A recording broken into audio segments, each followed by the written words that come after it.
বিসমিল্লাহির রহমানির রহিম। মঙ্গলকান্তি high school online ক্লাসের পক্ষ থেকে স্বাগতম। আজকে আমাদের আলোচনার বিষয় ফিন্যান্স ও ব্যাংকিং বিষয়ে তৃতীয় অধ্যায় নিয়ে আমরা আলোচনা করব। আমরা গতকালকে ফিন্যান্স ও ব্যাংকিং বিষয়ে তৃতীয় অধ্যায় নিয়ে আলোচনা করেছিলাম। সেখানে আমরা তৃতীয় অধ্যায়ে যে কিছু অঙ্কের জন্য কিছু সূত্রের প্রয়োজন, সেই সূত্রগুলো আমরা গতকালকে লিখে দিয়েছিলাম। আশা করি তোমরা সেই সূত্রগুলো মুখস্থ করেছ। আর সূত্রগুলোর মান কিভাবে বের করতে হয় গতকালকে আমরা দেখিয়েছিলাম। আশা করি সেগুলো তোমরা খেয়াল করেছ। তো আজকে আমরা গতকালকে যে বিষয়গুলো নিয়ে আমরা আলোচনা করেছিলাম ফিন্যান্স ও ব্যাংকিংয়ের তৃতীয় অধ্যায়ের, সেই বিষয়গুলা আমি আজকে আবার পুনরায় আলোচনা করব। পরবর্তীতে আমরা একটা অঙ্ক করব। তা আমরা গতকালকে আলোচনা করেছিলাম অর্থের সময় মূল্যের ধারণা সম্পর্কে আমরা জেনেছি। কারণ অর্থের সময়মূল্য হলো সময়ের সাথে সাথে অর্থের যে পরিবর্তন হয় সেটাকে আমরা অর্থের সময়মূল্য বলে থাকি। চক্রবৃদ্ধিকরণ পদ্ধতি আমরা সম্পর্কে জেনেছিলাম। আমরা জেনেছি ভবিষ্যৎ মূল্য কীভাবে নির্ধারণ করতে হয়। তো ভবিষ্যৎ মূল্য নির্ধারণের ক্ষেত্রে আমরা গতকালকে একটা সূত্র জেনেছি। ভবিষ্যৎ মূল্যের ক্ষেত্রে আমাদের সূত্র হলো FB = FB ইন্টু 1 + I⁴n। আমরা গতকালকে ভবিষ্যৎ মূল্য নির্ধারণের এই সূত্রটি জেনেছি। তারপরে আমরা বর্তমান মূল্য নির্ণয়ের সূত্রটা আমরা গতকালকে জেনেছি। সেটা হলো FB into 1 + I⁴n into m। আমরা গতকালকে এই সূত্রটি 1 + I⁴n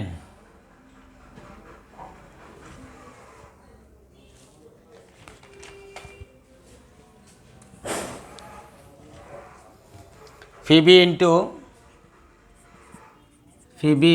FB/1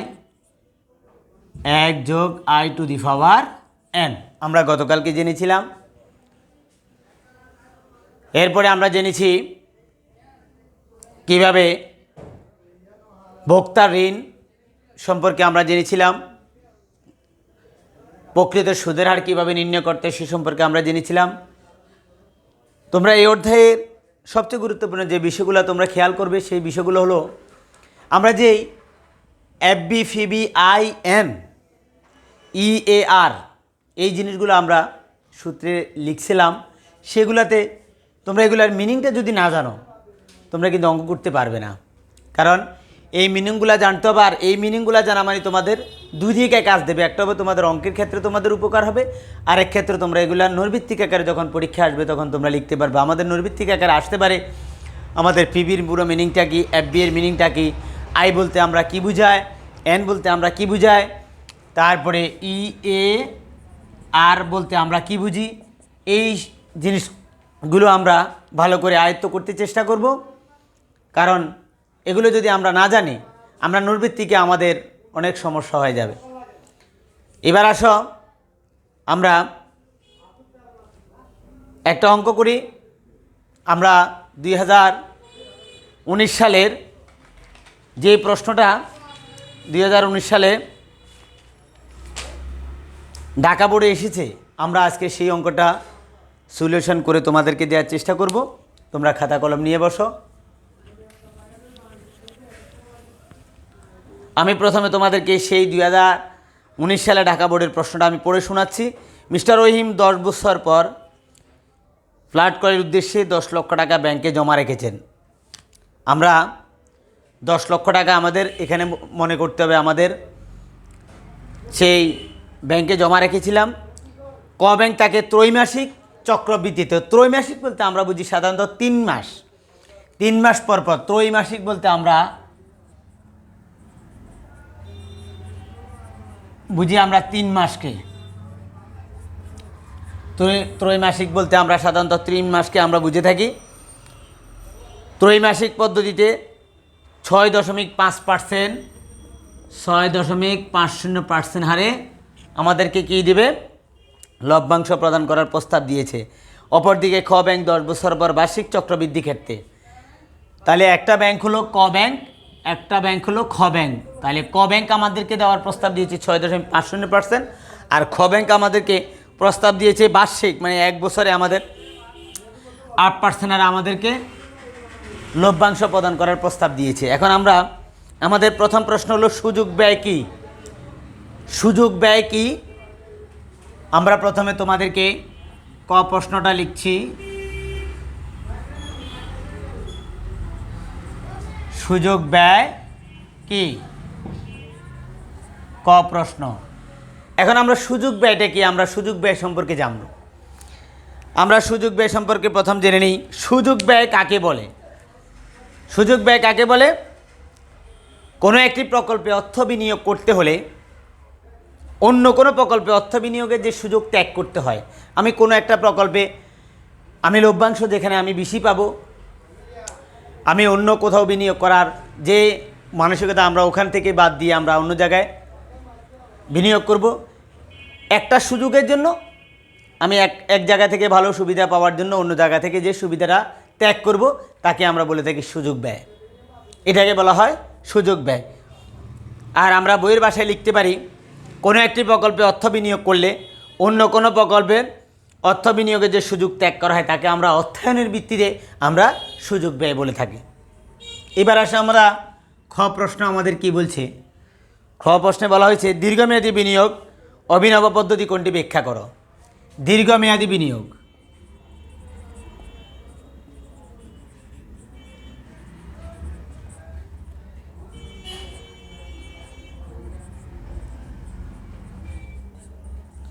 দীর্ঘমেয়াদী বিনিয়োগ,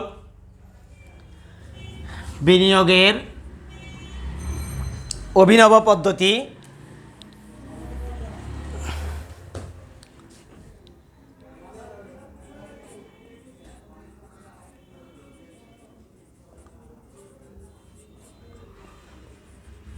কি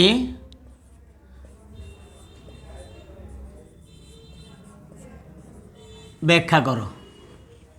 এখন আমরা দীর্ঘমেয়াদী বিনিয়োগের অভিনব পদ্ধতি কি আমরা ব্যাখ্যা করো। আমরা দীর্ঘমেয়াদী বিনিয়োগের অভিনব পদ্ধতি সম্পর্কে আমরা জানব। আমরা সাধারণত এক কথায় বলতে পারি দীর্ঘমেয়াদী বলতে কি বোঝায়। দীর্ঘমেয়াদী বলতে বোঝায় অধিক সময়, অধিক সময় যেটা ব্যবহার করা হয় সেটাকে আমরা দীর্ঘমেয়াদী বলে থাকি। এখন আমরা দীর্ঘমেয়াদী অভিনব পদ্ধতি বলতে আমরা কি বুঝি, সাধারণত লিজিং পদ্ধতিকেই আমরা অর্থায়নের ভাষায় দীর্ঘমেয়াদী বিনিয়োগ বলে থাকি। আমি আবার বলছি, অর্থায়নের দৃষ্টিতে লিজিং পদ্ধতিটাকেই আমরা দীর্ঘমেয়াদী বিনিয়োগ বলে থাকি। এখন দীর্ঘমেয়াদী বিনিয়োগ বলতে আমরা বুঝি কোনো একটি প্রতিষ্ঠান যদি ব্যয়বহুল মেশিন, যন্ত্রপাতি, যানবাহন ইত্যাদি ক্রয় করে থাকে অথবা ক্রয় না করে অন্য কোনো প্রতিষ্ঠান থেকে অথবা অন্য কোনো কোম্পানি থেকে লিজিং আকারে ভাড়া নিয়ে থাকে, সেক্ষেত্রে কোম্পানি মেশিনের মালিক নয়, মালিক হলো লিজিং কোম্পানি। সেহেতু মেশিন, যন্ত্রপাতি ইত্যাদিকে আমরা ক্রয় বা ভাড়ার মাধ্যমে ব্যবহার করার পদ্ধতিটাকে আমরা দীর্ঘমেয়াদী বিনিয়োগের অভিনব পদ্ধতি আমরা বলে থাকি। সোজা কথা আমি তোমাদেরকে আরও সংক্ষেপে বুঝিয়ে দিচ্ছি। আমার একটা ব্যবসা প্রতিষ্ঠানে আমি ব্যবসা প্রতিষ্ঠান দিলাম, সেখান থেকে আমি যানবাহন ব্যয়বহুল একটা মেশিন ক্রয় করব, কিন্তু আমার ওই সামর্থ্য নাই, কিন্তু আমার ব্যবসা প্রতিষ্ঠান করার আমার মানসিকতা রয়েছে। এখন আমি কোনো প্রতিষ্ঠানকে বলবো যে আপনি আমাকে একটা মেশিন ক্রয় করে দেবেন, আমি আপনাকে বার্ষিক হারে অথবা মাসিক হারে আমি আপনাকে কিছু লভ্যাংশ দেব, এটা লিজ আকার আমার কাছে থাকবে। এটাকেই বলা হয় অভিনব পদ্ধতি। দীর্ঘমেয়াদী বিনিয়োগের ক্ষেত্রে অভিনব পদ্ধতি হিসেবে আমরা বলতে পারি। এরপরে আসো আমরা পরের প্রশ্নে চলে যাব। পরের প্রশ্নে আমাদেরকে বলা হয়েছে 10 বছর পর ক ব্যাংক কত টাকা পাবে। তোমরা খাতা কলম নিয়ে বসে যাও, কারণ অঙ্কটা করতে তোমাদের অবশ্যই ক্যালকুলেটরের প্রয়োজন আছে। এখন আমরা লিখব আমরা প্রথমে লিখব ক ব্যাংক, আমরা কত টাকা পাবো। এক কথা তোমরা বুঝো, পাবো, পাবো মানে আমরা ভবিষ্যতে পাবো। তাহলে ভবিষ্যৎ বলতে আমি গতকালকে বুঝিয়েছিলাম ভবিষ্যৎ বলতে আমরা কি বুঝিয়েছি, এফবি মানে ফিউচার ভ্যালু। তাহলে আমরা নিশ্চয় আমি কত টাকা পাবো ভবিষ্যতে সেটা যদি আমি বুঝাই, নিশ্চয় আমাকে এফবি বের করতে হবে। তাহলে আমি এফবি এর মানটা বের করে ফেলি। লেখো ক ব্যাংক,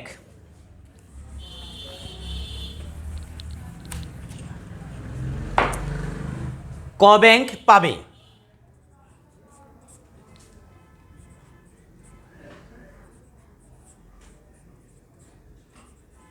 ক ব্যাংক পাবে। এবং ক ব্যাংক পাবে আমরা লিখতে পারি, আমরা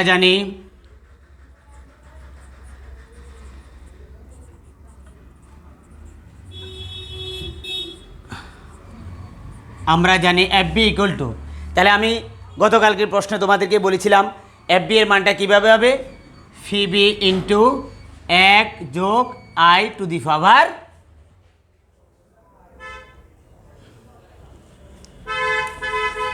এফবি ইকুয়াল টু ফিবি ইন্টু 1 যোগ i by M to the power N into M. আমি গতকালকে তোমাদেরকে বলেছিলাম এখানে তোমাদেরকে নৈর্ভিত্তিকের জন্য একটা গুরুত্বপূর্ণ বিষয় বলে থাকি, সেটা হলো এম। এম বলতে আমরা কি বুঝি, এম বলতে আমরা বুঝি চক্রবৃদ্ধির সংখ্যা। এটা তোমাদেরকে আমি ভেঙে ভালো করে বুঝিয়ে দিচ্ছি, চক্রবৃদ্ধির সংখ্যা। এখন চক্রবৃদ্ধির সংখ্যা বলতে আমরা কি বুঝি, এম বলতে আমরা চক্রবৃদ্ধির সংখ্যাকে আমরা 12কে বুঝিয়ে থাকি। সেই ক্ষেত্রে যদি আমাদেরকে ত্রৈমাসিক বলা থাকে তাহলে আমরা 12কে ভাগ করব 3 দিয়ে, তখন এম এর মান হবে 4, এম ইকুয়াল টু 4।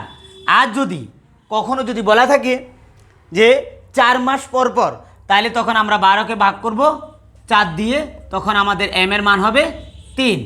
আর যদি কখনো বলা হয় 6 মাস পর, তাহলে আমরা 12কে ভাগ করব 6 দিয়ে, তাহলে আমাদের এম এর মান হবে 2। এই কথাটা ভালো করে মনে রাখবে। যদি কখনো বলা থাকে চক্রবৃদ্ধির ক্ষেত্রে এম এর মান কত, নৈর্ভিত্তিকে আসে, তাহলে এম এর মান হবে 12।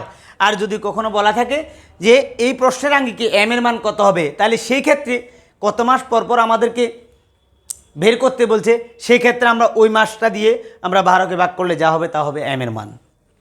আসো আমরা এখন এই অঙ্কটা করে ফেলি। তাহলে আমরা লিখবো এখন, এখানে আমরা মানগুলো লিখি, তাহলে আমাদের জন্য সুবিধা হবে। এটা কিন্তু অঙ্কের একটা অংশ।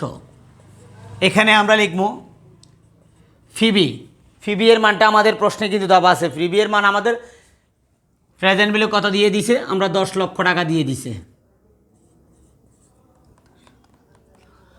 তারপরে আসো এক তো সূত্রের আই, আই বলতে আমরা বুঝেছি কি, rate of interest. Rate of interest মানে আমাদের মুনাফার হার। কিন্তু এখানে তোমাদেরকে বুঝতে হবে কোন ব্যাংকের বের করতে হবে, ক ব্যাংক। তাহলে ক ব্যাংকে আমাদের মুনাফার হারের কথা বলা হয়েছে আমাদের কত পার্সেন্ট, 6.5%, 6.50%, বা এই পার্সেন্ট মানে 100 দিয়ে আমরা এটাকে ভাগ করব, 100/6.50 সমান। এখন আমরা ক্যালকুলেটরের ক্ষেত্রে আমরা সরাসরি ভাগ করে ফেলবো। এটাকে যদি আমরা ভাগ করি 0.065 হবে এম। এখন এম এর ক্ষেত্রে আমি কিছুক্ষণ আগে তোমাদেরকে যেটা বুঝিয়েছিলাম, এম এর মান বলতে আমাদের কি বুঝিতে, আমাদের প্রশ্ন বলছে যে ত্রৈমাসিক পর পর। তাহলে ত্রৈমাসিক মানে এম এর মান যদি আমাদের কত হয়, 12 হয়, তাহলে ত্রৈমাসিক পর মানে 3 দিয়ে ভাগ করলে হবে 4। তাহলে আমার এম এর মান হবে 4 বছর, 4 মাস। এরপরে আসো 4 বার হবে। এরপরে আমরা এন, এন বলতে আমাদের এন মানে সময়, টাইম, কত বছরের জন্য বলা হয়েছে, 10 বছর। ভেরি গুড, 10 বছর। এটা হবে 4 বার। এবার আসো আমরা অঙ্কটা করে ফেলি, তোমরা শুধু মানগুলো লিখবে। তাহলে আমাদের ফিবি এর মান কত দেওয়া আছে, 10 লক্ষ ইন্টু 1 যোগ আই। আয়ের মান কত বের হয়েছে আমাদের, 0.065। আর এম এর মান কত বের হয়েছে, 4, ইন্টু এন এর মান 4 ইন্টু m এর মান 10 পূরণ 4। এবার আসো আমরা 10 লক্ষ, এখন আমরা এটাকে সরাসরি আমরা করে ফেলতে পারি। এখানে এই রাশিটা দিয়ে এটাকে আমরা পূরণ করব, তাহলে এত পূরণ 1 যোগ এত ভাগ করার পরে পাওয়ার হবে 40, 4 10 40। তবে এখানে তোমরা একটা জিনিস খেয়াল করবে, আমরা বড় পাওয়ারগুলো কীভাবে বের করব। আমাদের সায়েন্টিফিক ক্যালকুলেটারে দেখবা ক্যালকুলেটারের দ্বিতীয় বাটমে এরকম একটা চিহ্ন রয়েছে, এরকম একটা চিহ্ন রয়েছে। সেক্ষেত্রে তোমরা কি করবে, 40 যত টাকার বের করতে বলে, মনে করো এখানে আমাদের এখানে যা বের করতে বলবে, আমাদের এখানে মনে করো এই 1, তোমরা ক্যালকুলেটারে পাবে 1 যোগ 0.065 ভাগ 4, এই চিহ্নটা দিবে, তোমরা দিবা কত 40 ইকুয়াল টু হলে আমাদের হয়ে যাবে 1.9056, 1.9056 ইকুয়াল টু, এবার এটা দিয়ে এটাকে পূরণ করলে আমাদের হবে 19,05,600, 19,05,600। এটা হলো আমাদের, আমরা ক ব্যাংক থেকে আমরা পাবো 10 বছর পর। এটা আমাদের কর উত্তর হয়ে গেছে। আমরা এবার খতে চলে যাব। আমাদের খতে কি বলছে, খতে বলছে আমাদেরকে মিস্টার রহিম কোন ব্যাংকের প্রস্তাবটি গ্রহণ করা যুক্তিযুক্ত বলে তুমি মনে করো। তাহলে আমরা ক ব্যাংকেরটা আমরা পেয়ে গেলাম। এখন আমরা খ ব্যাংকেরটা বের করার পরে আমরা বিয়োগ করলে আমরা যেখান থেকে বেশি লাভ পাবো সেটা আমরা গ্রহণ করব। এবার আসো আমরা চলে যাই। এখন আমরা প্রথমে লিখব ঘ, ঘতে গিয়ে লিখতে হবে ক থেকে প্রাপ্ত, ঘ থেকে প্রাপ্ত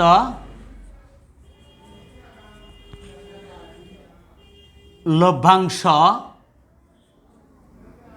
সহ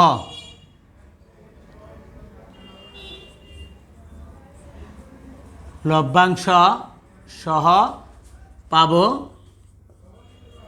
19,05,600। এবার আসো আমরা লিখব যে খ ব্যাংক থেকে পাবে, খ ব্যাংক থেকে পাব, আমরা জানি, তাহলে আমরা সেখানে আমরা লিখব এফ বি ইকুয়াল টু, তাহলে আমরা এখানে বার্ষিকের ক্ষেত্রে আমাদের সূত্র হবে ফিবি ইন্টু 1 যোগ i to the power N, Phoebe into 1 যোগ i to the power N. কারণ চক্রবৃদ্ধির ক্ষেত্রে আমাদের সূত্র হবে একটা, আর বার্ষিকের ক্ষেত্রে সূত্র হবে একটা। আমরা এখানে লিখব এখানে, তাহলে এখানে আমাদের ফিবি এর মান কত 10 লক্ষ। এরপরে হবে আই, রেট অফ ইন্টারেস্ট। আমরা খ ব্যাংকে আমাদেরকে মুনাফা দিবে 8%, 8% বা 100/8। আমরা এটাকে যদি ভাগ করি 0 আমরা ভাগ করলে হবে 0.08। এন, এন মানে সময়, আমরা কত বছর 10 বছর। তাহলে এখন আমরা চলে যাই সরাসরি অঙ্কে। পিবি এর মান আমরা লিখে ফেলি 10 লক্ষ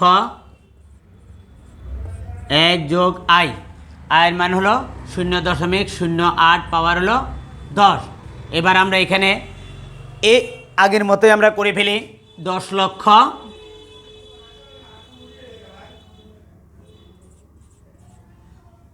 ফুরান 1 যোগ 0.08 পাওয়ার 10 যদি আমরা করে সরাসরি আমাদের এখানে পূরণ করে ফেললে হবে 21,000।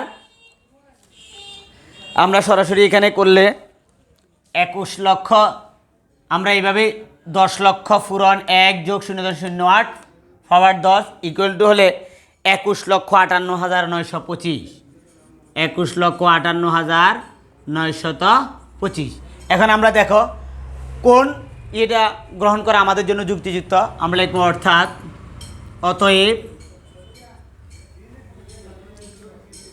21,58,925 925 বিয়োগ 19,05,600। আমরা এই টাকাটা থেকে যদি আমরা এই টাকাটা বিয়োগ করি আমাদের হবে 94,400 টাকা। 94,400 টাকা। আমরা প্রশ্নের সাথে মিলিয়ে আমরা একটা লাইন লিখে দেবো, সেটা হলো আমাদের প্রশ্নে বলছে কোন ব্যাংক থেকে আমরা লাভ বেশি পেলাম, তাহলে খ ব্যাংক থেকে। আমরা লিখব যে মিস্টার রহিম ক ব্যাংক থেকে খ ব্যাংকে বেশি লভ্যাংশ পেয়েছে, এই জন্যে আমাদের খ ব্যাংক থেকে খ ব্যাংকের প্রস্তাবটি গ্রহণ করা আমাদের জন্য যুক্তিযুক্ত। আশা করি আমাদের ক্লাসটি তোমরা মনোযোগ দিয়ে করেছ এবং যদি কোনো সমস্যা পড়ো তোমরা যোগাযোগ করবে, চেষ্টা করব তোমাদের সমাধান দেওয়ার জন্য। পরবর্তী ক্লাসে তোমাদের সাথে আবার দেখা হবে। আল্লাহ হাফেজ, সুস্থ থাকবে, ভালো থাকবে এই কামনা করি।